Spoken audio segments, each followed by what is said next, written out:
retomo a frase anterior. Diz também o texto de Marcos que Jesus tem mais irmãos e irmãs, o que leva a pensar que todos, ou parte deles, serão também filhos de Maria, mulher judia normal, cuja grandeza na dimensão teológica ou de Deus não lhe vem dos pergaminhos do sangue, não lhe vem da grandeza segundo o mundo dos poderes, mas exclusivamente da graça, da ação direta de Deus, através da sua palavra com Espírito, que Maria, finalmente, já depois da morte dele, acolheu, praticou, e nessa altura, mais do que ninguém,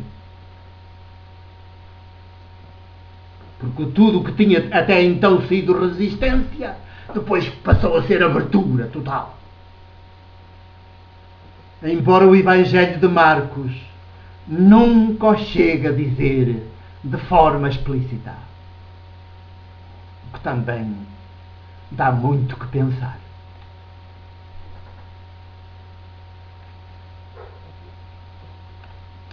É mais ou menos esta mesma mensagem que os outros dois evangelhos sinóticos, Mateus e Lucas, que vão beber também a Marcos, nos apresentam sobre Maria, mãe de Jesus.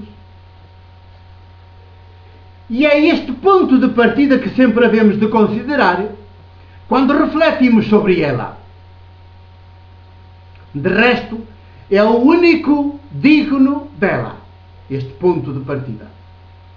Porque respeita a verdade histórica e apresenta-nos Maria como mulher histórica, não mítica, em tudo igual às outras mulheres de Israel, igual às outras mulheres de todos os outros povos, em tudo igual às nossas mães e irmãs, também de hoje. Uma mulher que é concebida e que nasce como as outras mulheres. Pensarão alguns católicos tradicionais que dizer isto é uma temeridade inqualificável. Mas temeridade inqualificável, acrescento eu, será dizer exatamente ou negar isto. Dizer o contrário disto. E que à medida que se desenvolve, pode ou não dar-se conta da presença gratuita e invisível de Deus na história e, consequentemente, adere a Ele ou não. Uma mulher em tudo igual a todos os demais seres humanos. Não uma mulher, como sempre nos têm apresentado, pré-fabricada, uma espécie de robô com aspecto humano, que Deus preparou à parte e que controla como se fosse uma marionete para que viesse a ser a mãe do seu filho. Acham que Deus é assim? O de Jesus? Uma concepção assim só diz mal de Deus e retira todo o valor a Maria. Neste caso já tinha nascido com o destino traçado, como se a graça de Deus fosse um determinismo, um destino a que ninguém pode escapar. E então onde estaria a liberdade? Mas então, perguntarão, estão mesmo a ver, como se chegou aonde se chegou sobre Maria? Tal como hoje ela nos é apresentada pela nossa Igreja Católica Romana, em que tanto se quer dizer acerca dela, que se acaba por a colocar praticamente fora da história, fora da humanidade, numa palavra. A descarnamos, a desumanizamos e a convertemos de mulher histórica comum, em tudo igual às outras, e essa é a sua grandeza, em mulher mítica, uma espécie de Deus em pé de igualdade com Deus, senão mesmo superior a Deus, já que é apresentada como a mãe de Deus e parece que ia mandar em Deus. Isto é que é dizer mal de Maria. Para podermos compreender o que se passou para chegar aqui, não podemos contar com o Evangelho de Marcos. Ele nunca entrou por aí. Por isso é o mais radical de todos. Podemos contar apenas com os 2 primeiros capítulos dos outros 2 evangelhos sinóticos, o de Mateus e o de Lucas. E também, de certo modo, com o evangelho o quarto evangelho, o de João. Mas vamos por partes. É um estudo, como lhes disse, longo, mas vale a pena.